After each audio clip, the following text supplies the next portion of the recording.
আসসালামু আলাইকুম রহমতুল্লাহ বারাকাতু। মহিলা মা বোনেরা, আপনি কিভাবে বুঝবেন যে আল্লাহ আপনাকে ভালোবাসে? আপনি কিভাবে বুঝবেন যে আল্লাহ আপনার প্রতি কি সন্তুষ্ট হয়ে আছে অথবা নারাজ? যদি এই 5 থেকে 6টি আলামত আপনি আপনার মধ্যে পান, আপনি আপনার মধ্যে এই আলামতগুলো দেখতে পান, এই চিহ্নগুলো, এই ইশারাগুলো দেখতে পান, তাহলে বুঝতে পারবেন যে আল্লাহ আপনাকে অনেক ভালোবাসে। এবং এর বিপরীতটা যদি দেখতে পান, এর উল্টোটা, তাহলে বুঝতে পারবেন আল্লাহ আপনার প্রতি নারাজ হয়ে আছে। এবং যদি নারাজ হয়ে থাকে, আপনাকে কি করতে হবে? এবং যদি আপনি এই চিহ্নগুলো আপনার নিজের মধ্যেই পেয়ে যান, তাহলেও আপনাকে কি করতে হবে?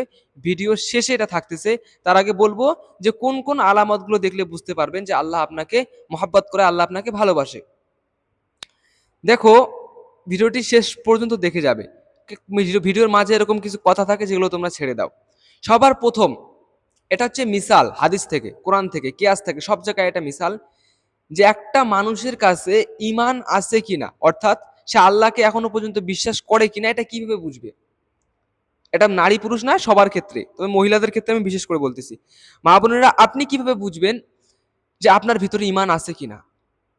আপনি নিজে কিভাবে বুঝবেন যে আপনার ভিতরে ইমান আছে কিনা? তার একটাই মিসাল দেব, একটা উদাহরণ দেব। সেটা হচ্ছে কি, আপনি যদি দেখেন যে আপনি গুনার কাজ করতেছেন, খারাপ কাজ করতেছেন, যে কোনো গুনার কাজ করতেছেন, কিন্তু আপনার দিলের মধ্যে বাধা সৃষ্টি হইতেছে না। আপনার গুনার কাজ করার পরে কি এরকম চিন্তা ভাবনা হইতেছে না যে আমি এটা ভুল করলাম? এরকম চিন্তা ভাবনা হইতেছে না যে আমি এটা ভুল করলাম? গুনাহ করার পরে, কারো নামে গীবত করার পরে, কারোর সাথে ঝগড়া ফ্যাসাদ বিবাদ এগুলো করার পরে যদি আপনার মনে হয় যে আমি এটা ভুল করলাম না, আমি ঠিকই করেছি, বা গুনার কাজ করার পরে যদি আপনার মনে হয় আমি ঠিকই করেছি, তাহলে বুঝতে পারবেন আপনার মধ্যে ঈমান নাই। যদিও আপনি মুসলমান, কিন্তু কামিলে মুসলমান হতে পারেননি, পরিপূর্ণ মুসলমান এখনো হতে পারেননি। পরিপূর্ণ মুসলমান কাকে বলে? শর্ট করে বলি, ইসলাম। ইসলাম শব্দের অর্থ কি? শান্তি। ইসলাম শব্দটি কোথা থেকে আসছে? সিলমুন থেকে। সিলমুনের অর্থ কি? আত্মসমর্পণ করা। মন চাই জিন্দেগি ছেড়ে দিয়ে রব চাই জিন্দেগি অনুসরণ করার নামই হচ্ছে ইসলাম। তো এখন আমাকে বলেন, কোন মানুষটা সব চাই জিন্দেগি অনুসরণ করতেছে? আমি নিজের কথা বলি, আমি মাঝে মাঝে এরকম কিছু ভুল করে ফেলি, যার কারণে আমি নিজেও রব চাই জিন্দেগি অনুসরণ করি না মাঝে মাঝে। তো এখন জেনারেশনের মানুষ সবাই ইসলাম, তবে পরিপূর্ণ কামিল মোকাম্মিল ইসলাম হতে পারে না। বুঝতে পেরেছি? তাহলে 1 নম্বরে বললাম, যদি আপনি এই বিষয়টা দেখতে পারেন যে আপনি কোনো গুনার কাজ করতেছেন, গুনার কাজ করার পরে আপনার দিলের মধ্যে বাধা সৃষ্টি হয়, আপনার মনে হয় না আমি এটা কাজটা করব না, এটা ভুল করে ফেলতেছি, আমার এটা করা উচিত হয়নি, তাহলে বুঝতে পারবেন যে আপনার ভিতরে ঈমান আছে। আপনাকে আল্লাহ এখনো পর্যন্ত ভালোবাসে, তার জন্য আপনাকে আল্লাহ তাআলা বাধা দিতেছে ওই কাজটা করতে, মানা করতেছে।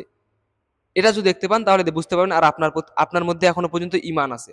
আর যদি এর উল্টোটা দেখতে পান, যে গুনার কাজ করার পরে কিচ্ছু মনে হচ্ছে না, নিজের প্রতি প্রাউড ফিল করতেছেন, মানুষকে বলতেছেন, মহিলাদের একত্রিত করে ওখানে গিয়ে ভাষণ দিতেছেন যে আমি এটা করেছি ওটা করেছি, তাহলে বুঝতে পারবেন আপনার মধ্যে ঈমান নেই। আর শেষ জামানার একটা আলামত, হাদিসের মধ্যে আসছে যে ইসলাম কখন ধ্বংস হয়ে যাবে? ইসলাম তখন ধ্বংস হয়ে যাবে যখন মানুষ গুনাহ করার পরে নিজের প্রতি প্রাউড ফিল করবে, অন্যকে বলে বেড়াবে যে আমি এটা করেছি, আমি ওটা করেছি, আমি অনেক ভালো কাজ করেছি।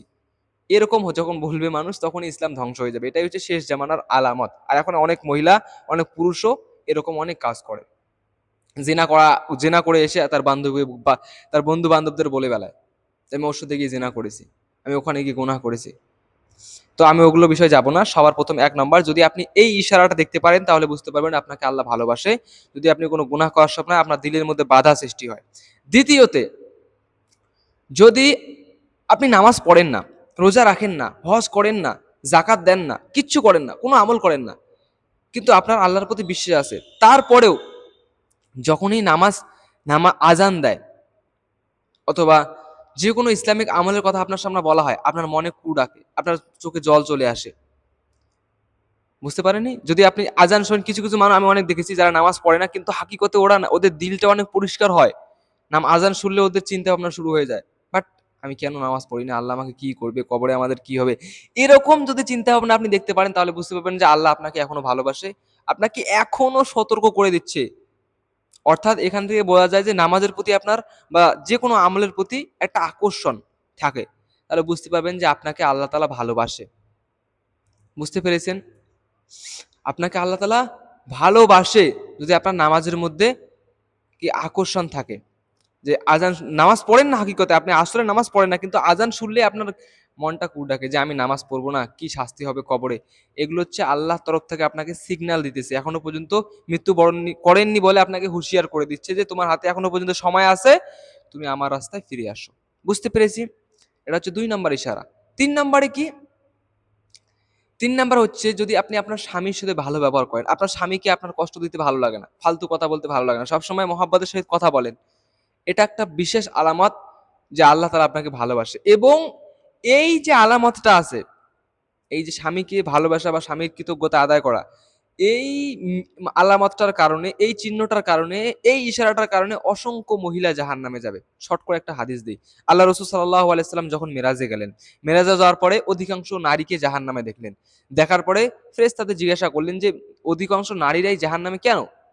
তখন ফেরেশতারা জবাব দিলেন, দুটো দুটো প্রশ্ন বললেন। একটা হচ্ছে তারা স্বামীর কৃতজ্ঞতা, মানে স্বামীকে সবসময় দোষারোপ করে, স্বামীর কৃতজ্ঞতা আদায় করে না, এবং আহ, গীবত করে মহিলারা বেশি, মানুষকে নিয়ে সমালোচনা করে।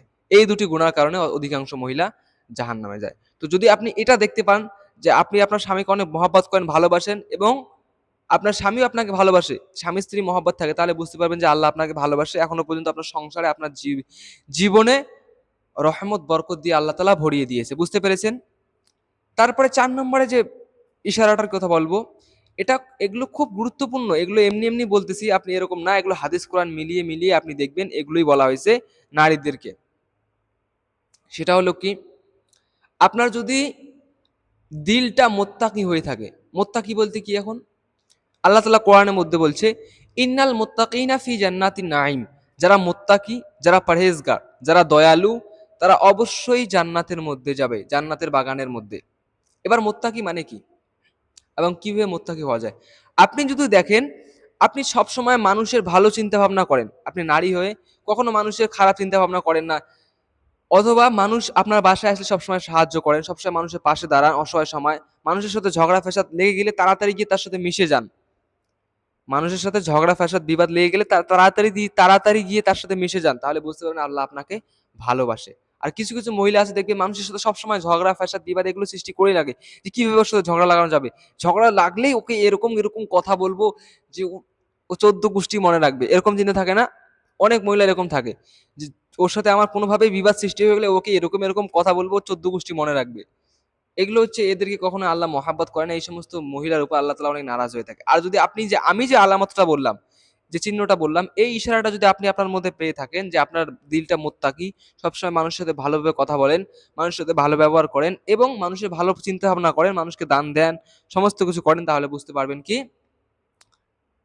আল্লাহ তাআলা আপনাকে অনেক অনেক অনেক মহাব্বত করে, অনেক ভালোবাসে। এখনো পর্যন্ত আপনার সময় আছে হাতে। কি করতে হবে শেষে বলতেছি।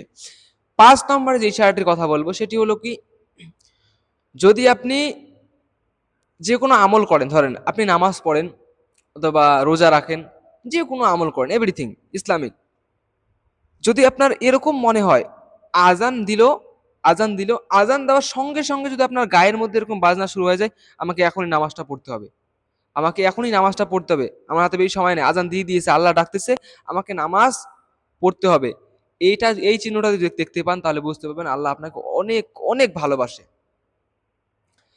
এই 5টি চিহ্ন যদি পান, এবং 5টি চিহ্ন পাওয়ার মধ্যে, 5টির মধ্যে একটিও চিহ্ন যদি পান আপনার মধ্যে, আর এই চিহ্নগুলো পাওয়ার পরে যদি আপনার মনে হয়